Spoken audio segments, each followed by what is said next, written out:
Jusqu'où ira la haine anti-flic? Les appels au suicide se multiplient. À Paris, un pompier soupçonné d'appartenir au Black Bloc va devoir s'expliquer devant la justice. On va retrouver sur place Noémie Schulz. Noémie, cet homme devrait donc comparaître cet après-midi. Oui, il devrait être jugé en comparution immédiate ici au tribunal de grande instance de Paris dans un contexte particulièrement tendu dans cette salle d'audience. Plusieurs proches de ce pompier nous ont demandé de ne pas assister à l'audience, de respecter le souhait de la famille qui ne veut pas que des journalistes assistent au débat. Rappelons que le pompier a été placé en garde à vue samedi pour détention d'objets incendiaires, notamment des fumigènes et des cocktails Molotov, et pour participation à un groupement formé en vue de commettre des violences ou des dégradations. Alors quelles seront ces explications? Il pourra tout à l'heure les donner ou alors demander un délai, comme la loi l'y autorise, pour préparer sa défense. En attendant, eh bien, d'autres personnes interpellées samedi sont amenées à s'expliquer. Un jeune homme de 22 ans, par exemple, qui a été arrêté après avoir jeté un bout de bois sur les forces de l'ordre. Il était en état d'ébriété. Depuis le box, il a présenté ses excuses. Je regrette. Si je n'avais pas bu, je n'aurais pas jeté ce bout de bois. Je ne suis pas une personne violente. C'était idiot et bête de ma part. J'aurais dû y penser avant. Alors contre ce jeune homme de 22 ans qui a un CDI dans une entreprise, un fast-food, eh bien la procureure a requis une peine de 4 mois de prison entièrement assortie du sursis et les juges sont partis délibérer. Merci beaucoup Noémie, merci aussi à Camille Roudet qui vous accompagne. Alors on va revenir sur ces propos ultra violents à l'encontre des forces de l'ordre qui se multiplient notamment depuis samedi. Un appel au suicide scandé en premier lieu samedi dans les rues de Paris lors de la 23e mobilisation des Gilets jaunes. On va en parler avec Denis Jacob, vous êtes secrétaire général du syndicat Alternative Police, Philippe Deveul, avocat, cofondateur du collectif Robe Noire et Gilets jaunes, Florian Silnicki, communicant. Alors tout d'abord cette question concernant ce pompier qui va comparaître cet après-midi, est-ce qu'on n'attend pas d'un pompier qu'il soutienne les forces de l'ordre? Écoutez, est-ce que cela vous étonne? Les Black Blocs, c'est composé de personnes diverses et variées. Enfin, quand l'idéologie et le dogme touchent ce type de personnes, ça peut être choquant, bien évidemment, puisqu'un pompier travaille au quotidien et aux côtés des policiers, bien évidemment. Mais après, voilà, c'est quelqu'un qui doit être particulièrement focalisé sur une idéologie d'extrême gauche. Qu'est-ce que vous voulez faire contre ça, si ce n'est de faire ce qu'on a fait ce week-end, l'interpeller et le déférer à la justice? Avez-vous manifesté samedi après-midi, Philippe Deveul? Bien sûr, je suis toutes les manifestations depuis le premier acte. Et j'ai été nassé, comme beaucoup, place de la République et gazé. D'ailleurs, bon, j'ai été brûlé une fois de plus. J'ai assisté à de nombreuses violences policières, mais mon propos, il est quand même... J'ai une pensée pour les policiers et je condamne fermement. Et je pense que ces propos sont des propos concernant suicide, policiers, suicidez-vous, sont des propos de bandits et de sauvages qui souillent l'image des Gilets jaunes. Parce que le mouvement des Gilets jaunes n'a rien à voir avec ça. Je veux dire, le problème des Gilets jaunes, c'est un problème social, de pouvoir d'achat et de davantage de démocratie, qui n'a rien à voir. On ne souhaite pas la mort de son prochain. Alors, les figures emblématiques du mouvement se sont désolidarisées, ont condamné ces appels au suicide. C'est le cas notamment de Jérôme Rodriguez ou encore de Priscilla Ludowski. Est-ce qu'elle se désolidarise suffisamment? Oui, je pense que sur des propos aussi graves, quand on s'en prend à la vie des gens, quand on souhaite leur suicide, c'est impardonnable. Je veux dire, c'est inqualifiable. On ne peut pas soutenir des gens qui disent des propos pareils. C'est choquant. Même pour la plupart des Gilets jaunes que nous sommes, c'est très choquant. Alors, et on ne veut pas qu'il y ait d'amalgame, justement. Et d'ailleurs, sur la manifestation, beaucoup disaient policiers, ne vous suicidez pas, rejoignez-nous. Et beaucoup sont pro-police. Et il y a même, je veux vous dire, des Gilets jaunes policiers parmi nous. Alors, peut-on encore faire le distinguo entre les casseurs et les Gilets jaunes? Pour Bernard-Henri Lévy, le mouvement était gangréné par la violence dès le départ. Le philosophe était l'invité de Jean-Pierre Elkabbach ce matin sur CNews. On va l'écouter. Ça a atteint un point absolument insupportable. Ce mot d'ordre, suicidez-vous, c'est abject. Mais enfin, c'était là depuis le premier jour. Et cette façon que vous avez eu, vous, les commentateurs et les journalistes, de dire... Attendez, non, si, certains, on dit plus les gilets jaunes, on dit certains gilets jaunes. Pardon, Jean-Pierre Elkabbach, mais les gilets jaunes, depuis le début, simplement parce qu'ils ne se sont pas désolidarisés de ces actes dégueulasses, en étaient complices. Et le mouvement était corrompu de l'intérieur par cette espèce de pulsion de mort que vous avez vu s'exprimer il y a 3 jours contre les forces de l'ordre. Florian Siliki, vous diriez aujourd'hui qu'on a vraiment du mal à trouver une ligne claire au sein des Gilets jaunes et qu'il est difficile de ne pas faire l'amalgame entre les casseurs et les manifestants ? Oui, clairement. Moi, je dirais qu'à tout seigneur, tout honneur, il faut bien reconnaître aux Gilets jaunes qu'on n'avait pas vu sous la Ve République ressurgir un tel niveau de violence dans le débat public. Je considère aujourd'hui que ces Gilets jaunes, ils sont d'abord les idiots utiles des Black Blocs, puisque samedi après samedi, ils ne tirent aucune leçon des violences, des dérapages, des atteintes aux biens, aux mises en danger délibérées des personnes qui participent à ces manifestations. Ils ne structurent pas de service d'ordre, alors que c'est par exemple ce qu'on exige de n'importe qui dépose un préavis de manifestation. Eh bien, eux continuent de défiler dans les rues et ça pose un problème. Ça pose un problème parce que, et j'en termine là, ça coïncide avec la naissance dans une partie de l'opinion publique française d'un mouvement qu'on appelle démocratie radicale, c'est-à-dire une partie des citoyens qui considèrent que rien de mieux qu'eux ne peut les représenter et garantir leur futur. Et ça remet directement en cause la démocratie et la République. Une réaction, Philippe de Gaulle. Non, je suis pas ce que disait Bernard-Henri Lévy. Oui, je suis pas du tout. On cherche à faire l'amalgame et d'ailleurs le gouvernement joue sur le pourrissement du mouvement et même attend un drame annoncé entre les Gilets jaunes et les forces de l'ordre. C'est-à-dire que un drame de quelle nature selon vous ? Un drame humain, quelque chose de dramatique, d'horrible. Et on joue sur la longueur. Et quand on veut faire de l'amalgame avec des gens ultra-violents qui sont de l'ultra-gauche, semble-t-il, eh bien, c'est pas du tout l'idéologie centrale des Gilets jaunes. Donc on se dévoie. Et autre chose aussi, c'est que la manifestation de Saint-Denis était déclarée et qu'il y avait un parcours et à un moment, les forces de l'ordre ont coupé le cortège, ce qui a créé un petit peu une désorganisation. Et puis après, le nassage place de la République. Oui, enfin, il n'y a pas d'acte volontaire de la part de mes collègues. Quand ils interviennent et qu'ils interrompent une manifestation, c'est parce que des faits délictueux se sont produits. Notamment, on a pu le voir sur le périmètre boulevard Voltaire, notamment, des incendies de véhicules, de voitures, de scooters, de dégradation de biens urbains, notamment des feux de poubelle. Enfin voilà, on ne va pas de gaieté de cœur couper une manifestation pour dire tiens, ceux-là, ils ne nous plaisent pas, on va les matraquer. Je pense qu'il faut arrêter avec cette image purement répressive de la police nationale. Quand on est sur une manifestation, et vous le disiez très justement, déclarée, nous sommes là pour assurer la sécurité des manifestants eux-mêmes et justement pour éviter que ce cortège-là de manifestants pacifiques se fasse infiltrer, notamment, en l'occurrence là, par des Black Blocs. Donc notre travail, il est d'assurer un défilé dans les meilleures conditions possibles. On est là aussi pour assurer à nos concitoyens qui ne s'identifient pas à ce mouvement, de pouvoir continuer à circuler librement sans qu'on les empêche au prétexte d'un mouvement social d'aller à droite ou à gauche. Enfin, voilà, on est là pour cela. Alors après, vous le savez comme moi, Philippe Leveul, il y a une technique de maintien de l'ordre, il y a une doctrine de maintien de l'ordre qu'on a essayé d'adapter au mieux à la violence à laquelle on était confrontés. Et ce qui s'est passé à République, eh bien, c'était justement pour éviter d'avoir un rassemblement qui arrivait sur un point final d'une manifestation, voir des groupes partir à travers Paris et aller casser. Et c'est pour ça qu'on a contenu la manifestation.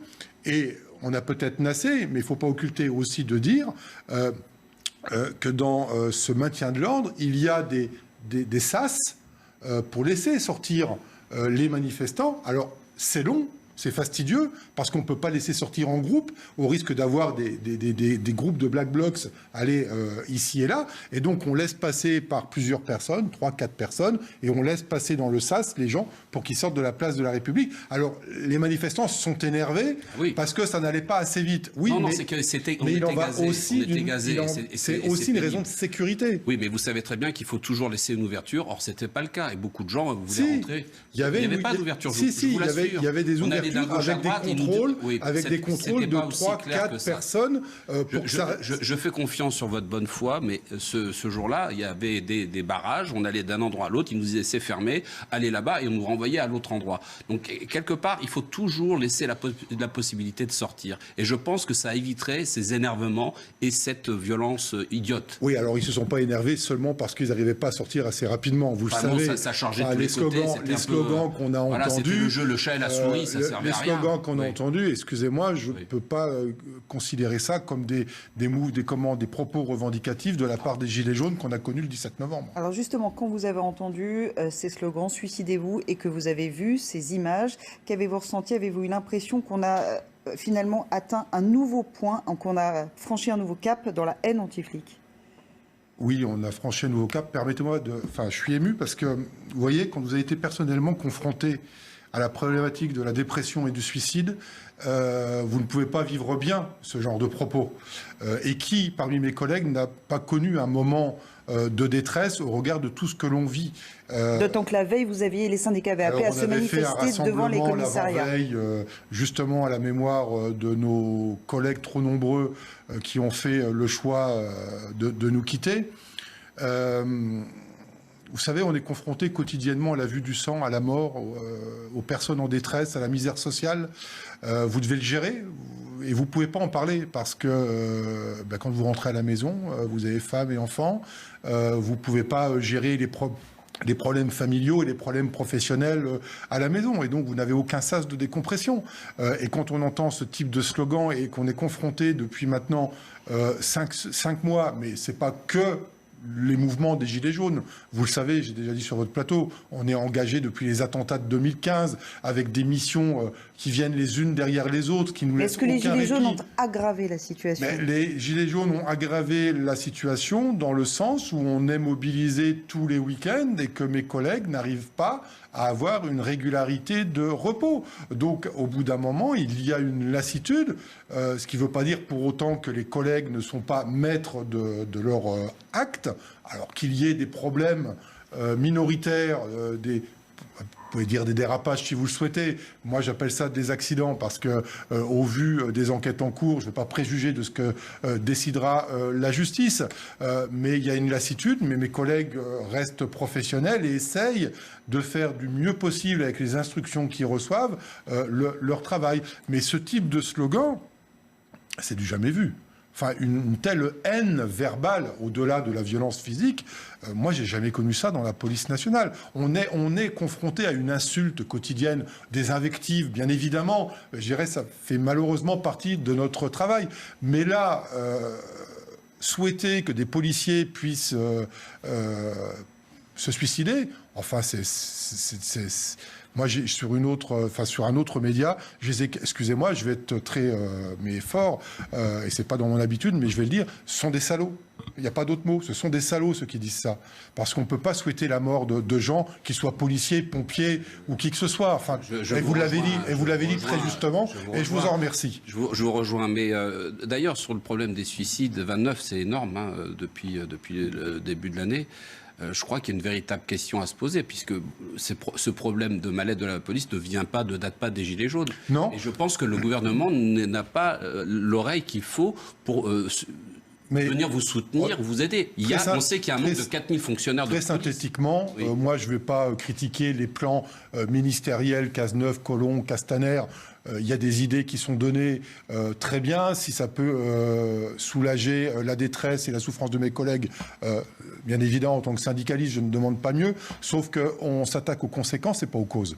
Et c'est pour cette raison qu'on organise un colloque le 22 mai à la Bourse du Travail, justement sur cette thématique des suicides.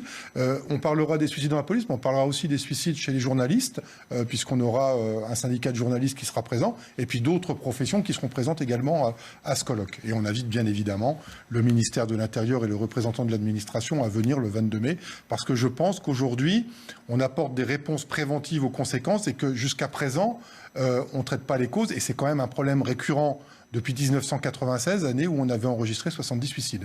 C'est ce que nous pensons. Et nous sommes de tout cœur avec vous. Et je vous en remercie. Vous pouvez savoir que nous regrettons ces suicides.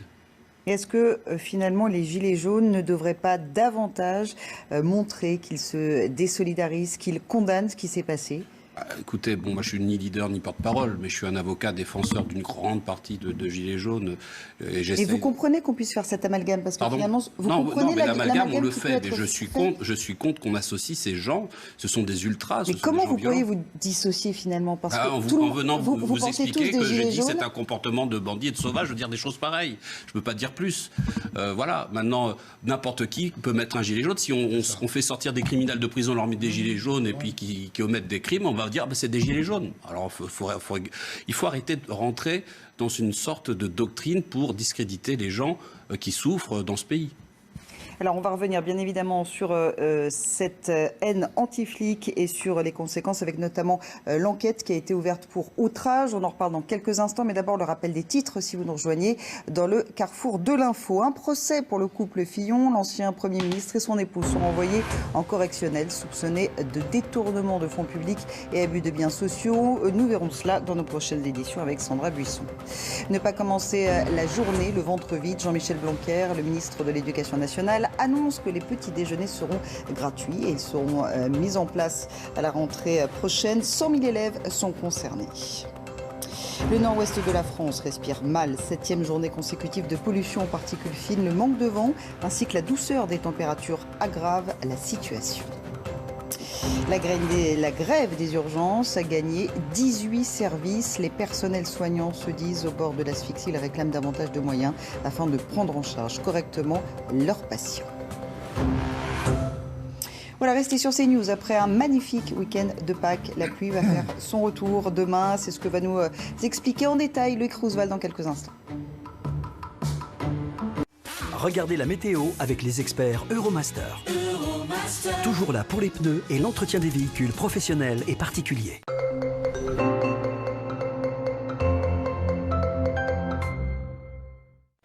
Après un week-end pascal estival, la pluie va revenir cette semaine, mais ça tombe bien puisque nous avons besoin d'eau. Une matinée de mercredi avec un temps instable de la Bretagne à la région PACA, alors que le soleil sera simplement voilé sur les régions du nord-est.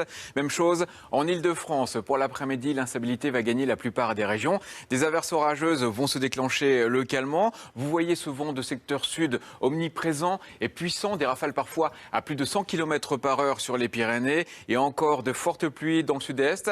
Un petit peu de neige sur une partie des Alpes à l'image de la veille, à très haute altitude, à partir de 2000 mètres. Température matinale positive, douce, comprise entre 7 et 14 degrés. 14 degrés en moyenne le plus souvent près de la Méditerranée. Et pour l'après-midi, ça va chuter par rapport à ces derniers jours, surtout sur l'ouest, mais aussi dans le sud. Encore un bon 25 degrés, on peut parler de chaleur dans les rues de Strasbourg. Voici les prévisions pour la suite de la semaine. Semaine de vacances pour certains. Jeudi, de nouvelles pluies vont arriver par le sud-ouest, qu'on va retrouver du nord au sud à la mi-journée, toujours un vent omniprésent. Pour vendredi, des averses sur la plupart des régions, de l'humidité samedi, mais un temps sec du soleil près de la Méditerranée grâce à la tramontane, des températures qui vont chuter et qui vont repasser souvent en dessous des moyennes de saison.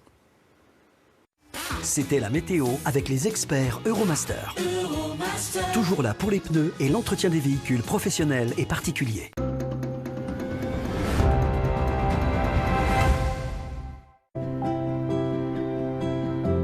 Désormais, Grand-mère existe aussi en capsule aluminium, compatible avec votre machine espresso. Tous les jeunes des écoles de rugby de toute la France, de l'amateur au professionnel, rêvent que d'une chose, c'est de gagner ce magnifique bouclier.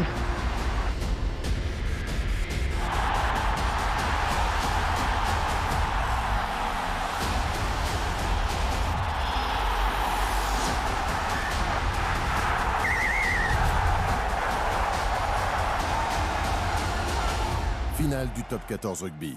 Billetterie sur lnr.fr. Envie de perdre du poids? Découvrez Anaca 3+, la gélule avec le plus d'ingrédients minceurs. Perdez du poids, réduisez votre appétit, éliminez, brûlez vos graisses et mincissez. C'est Anaca 3 perte de poids avec le plus d'ingrédients minceurs. En pharmacie et sur anaca3.com. Découvrez la gamme complète sur anaca3.com. 96% des Français pensent qu'il y a trop de gaspillage d'énergie. Avec le service Maconso, comprenez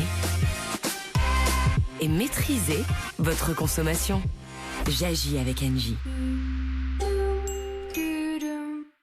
Quand on aime jouer, ce n'est pas toujours simple de se fixer des limites et de les respecter. Sur l'application FDJ, vous pouvez à tout moment fixer vos limites de mise. Restez maître du jeu, fixez vos limites. FDJ. Chaque goutte de Tropicana ne contient que des fruits pressés, sans sucre ajouté, pour bien démarrer la journée. Tropicana, de la vie dans chaque goutte.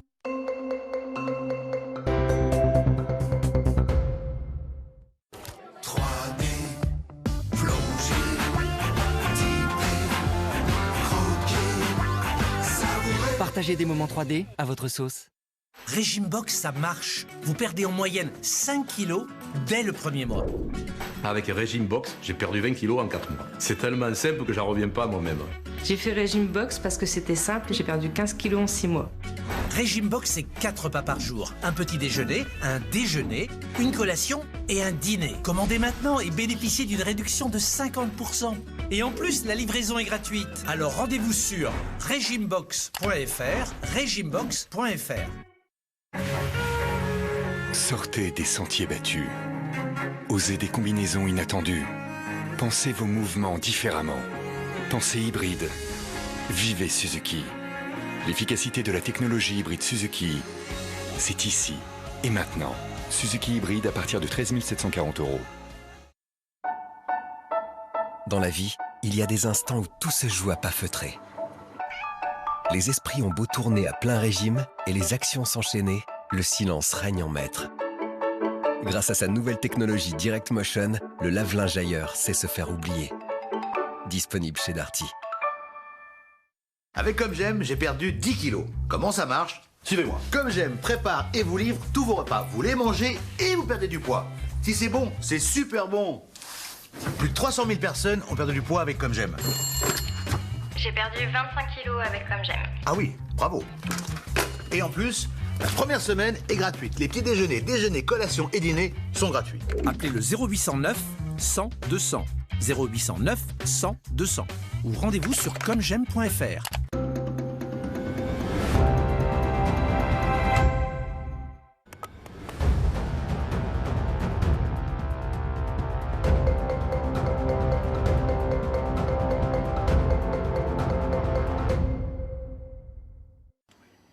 Le Carrefour de l'info est de retour. Bienvenue si vous nous rejoignez sur CNews. Voici les titres et cette question: jusqu'où ira la haine anti-flic? Les appels au suicide se sont multipliés à Paris. Un pompier soupçonné d'appartenir aux Black Blocs va devoir s'expliquer cet après-midi devant la justice. Nous en débattrons avec nos invités. Un procès pour le couple Fillon. L'ancien Premier ministre et son épouse sont renvoyés en correctionnel, soupçonnés de détournement de fonds publics et abus de biens sociaux.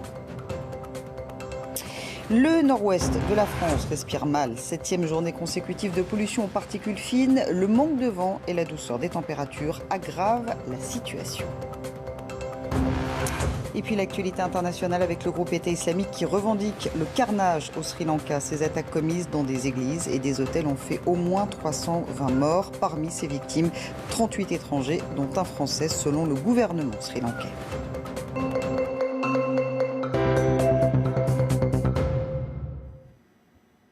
Et on va parler de ces nouvelles illustrations de cette haine anti-flic. Un pompier interpellé samedi lors d'une manifestation de Gilets jaunes est soupçonné d'appartenir aux Black Blocs. Il est jugé cet après-midi à Paris. Et puis à Montauban, un gilet jaune de 52 ans a été placé en garde à vue hier soir pour avoir regardé cette image taguée sur sa camionnette. Flic suicidé, à moitié pardonné. Sa garde à vue est terminée. Il sera jugé le 12 juillet. Vous allez l'entendre, l'homme assume totalement ses actes.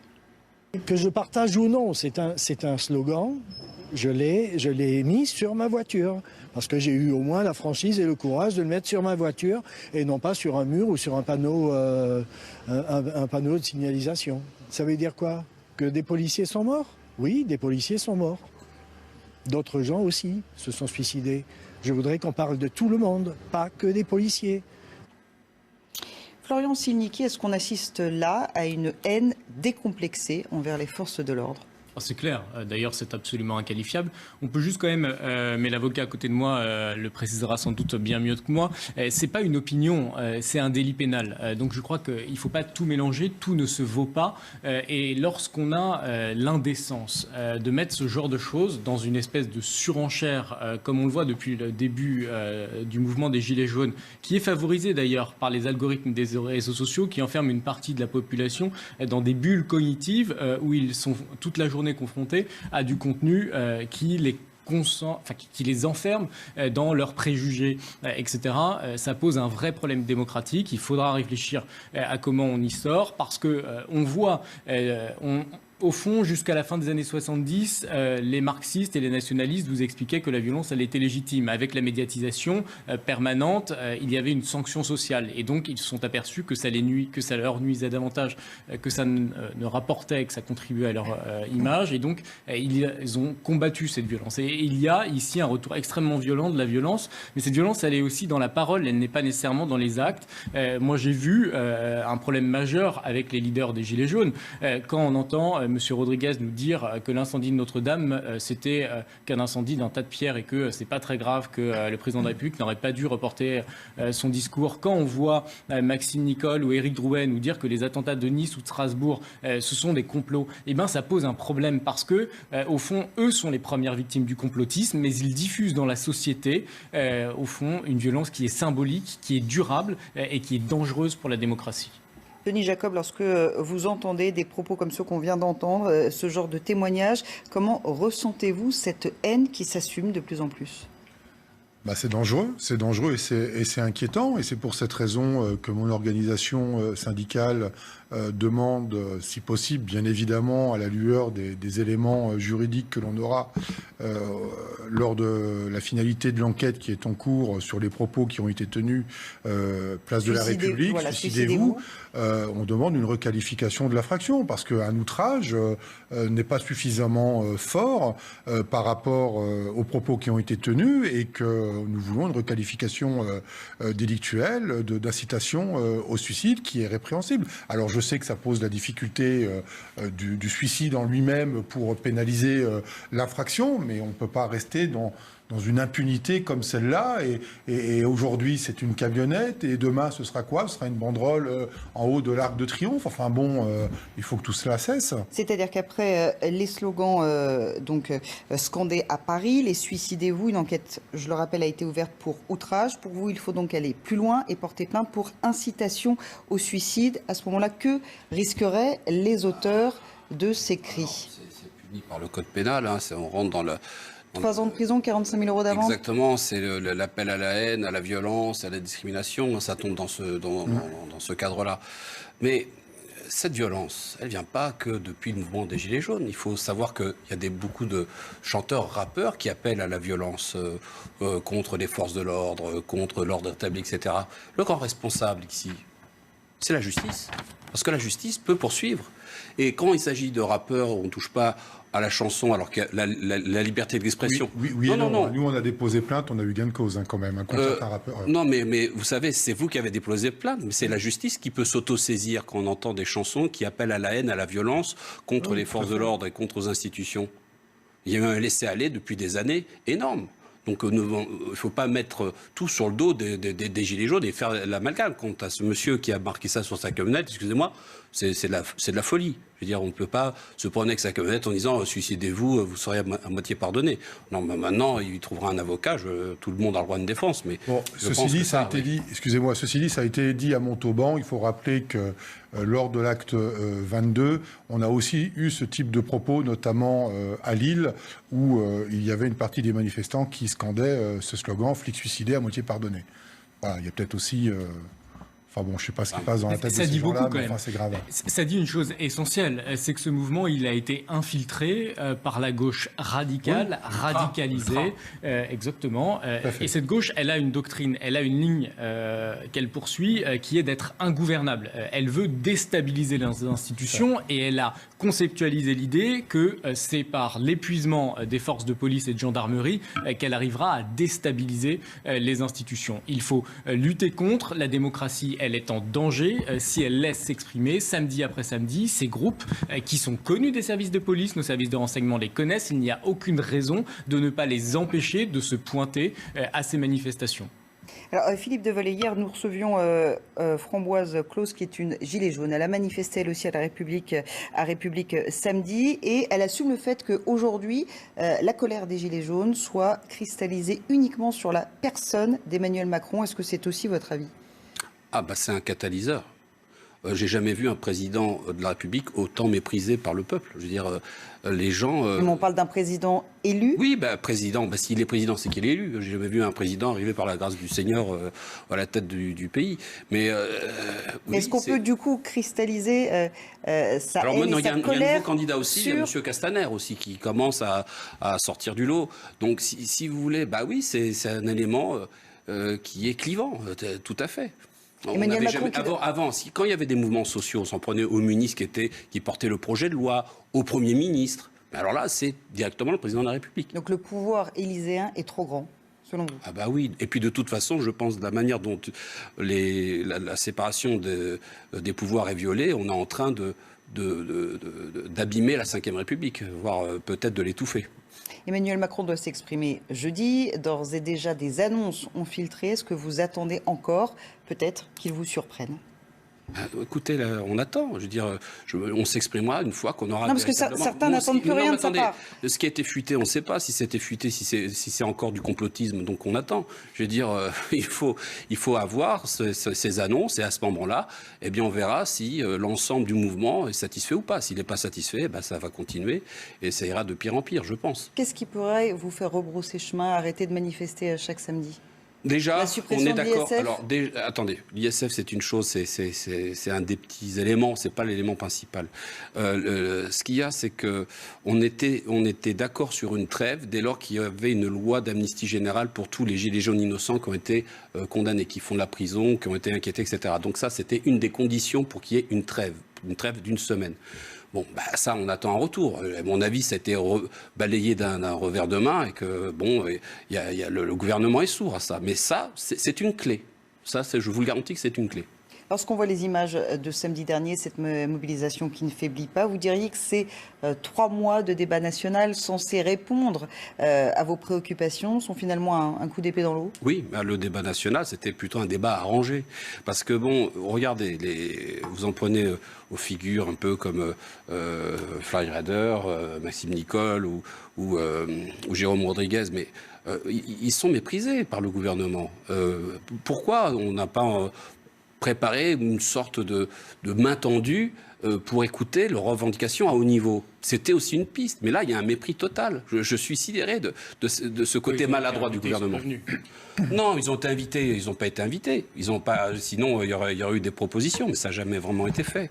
Regardez, quand il a perdu son œil, il n'y a pas eu un seul mot d'excuse. On a eu, pour Jérôme Rodriguez, on fait le débat sur un éclat de grenade ou le LBD. Bon, excusez-moi, pour moi, c'est un LBD, même si l'enquête n'est pas terminée. Donc, si vous voulez, il y a beaucoup de maladresse. Une maladresse de débutants. Je ne pense pas que ces crises seraient allées aussi loin avec des politiques professionnelles comme le président Chirac ou voire Sarkozy, même le président Hollande. Donc, à mon avis, on va dans l'inconnu. Pour revenir sur cette violence qui est montée d'un cran, est-ce que vous avez constaté, Denis Jacob, un glissement depuis 2015, en tous les cas une escalade ?